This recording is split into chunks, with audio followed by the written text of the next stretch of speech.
I'm SEIDS. Welcome back to my channel. Today I want to talk about what interface is best for you. I'm going to go through a few of the interfaces I've had and I've used. I'll go through the pros and maybe a few of the cons about them, and then you can decide which is the best interface for you. Let's jump right into it. The first one is this Evo IV. I just got this at NAMM. This one is pretty cool. It's very light, super easy to use, basically plug and play. It's only about $129, super affordable, but one of my favorite things about this is it has the smart gain. That is really cool. If you have trouble like gain staging or figuring out the right gain for you, you can just use this and it will adjust as you keep singing. My boyfriend and I just used this when I was recording a sample pack and it adjusted it as I went, and definitely really useful. This is iOS compatible. It has 2 in, 2 out. So if you're looking for an affordable interface that's easy to use with smart gain feature, I would definitely recommend checking out this one. Okay, so the next one I want to talk about is the good old Focusrite. This one is probably one of the most iconic interfaces. Fun fact, when I actually first started producing,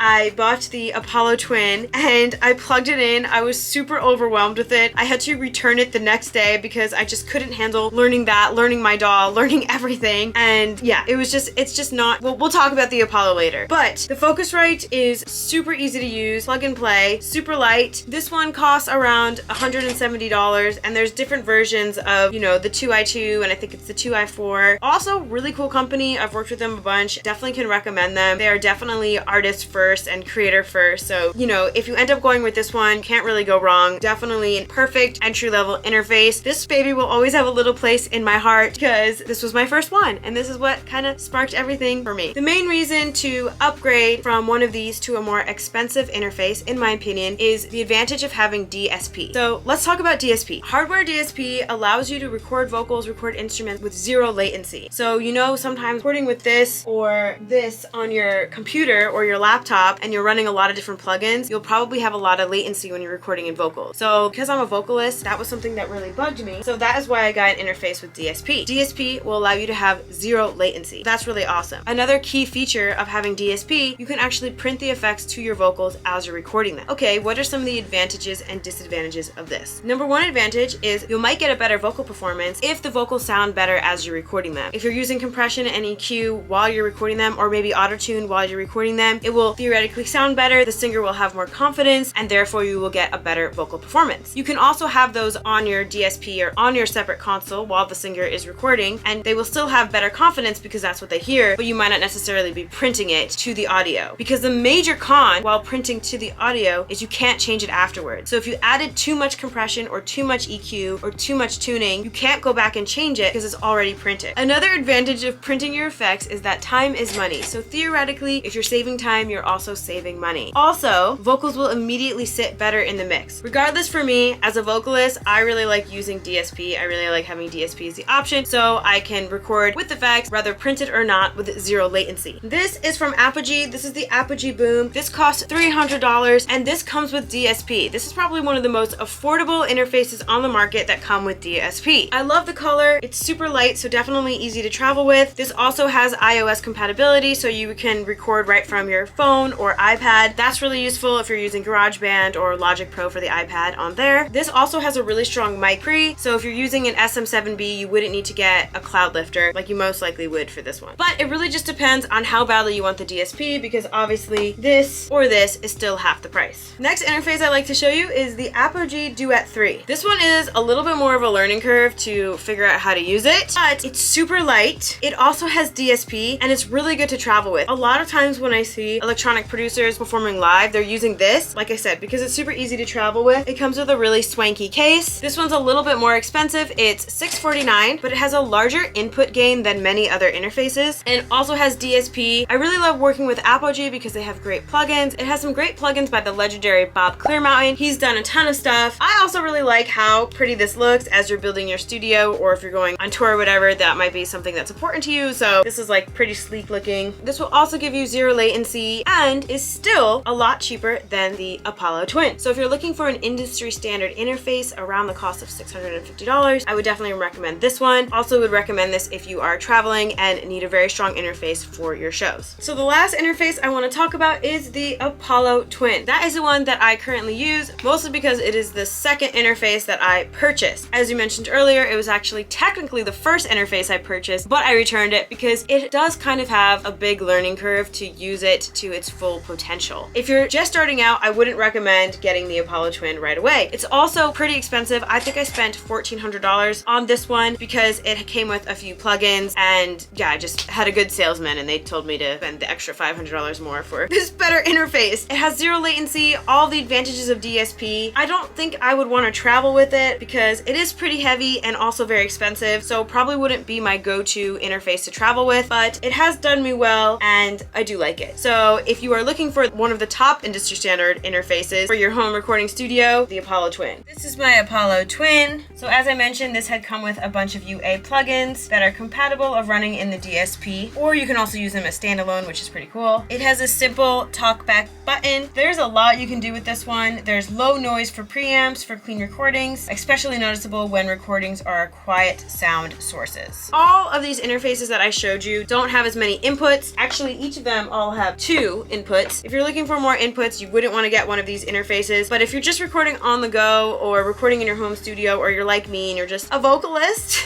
these are the interfaces that I think are really good. So let me know in the comments which interface do you think is best for you, or if there's another interface that you think I should be talking about. It's funny because as far as gear goes, interfaces aren't the most glamorous, but they are crucial. Thank you so much for watching this video. I'll be posting a new video every Tuesday. I hope this was helpful, and subscribe to my channel, and I'll see you next week.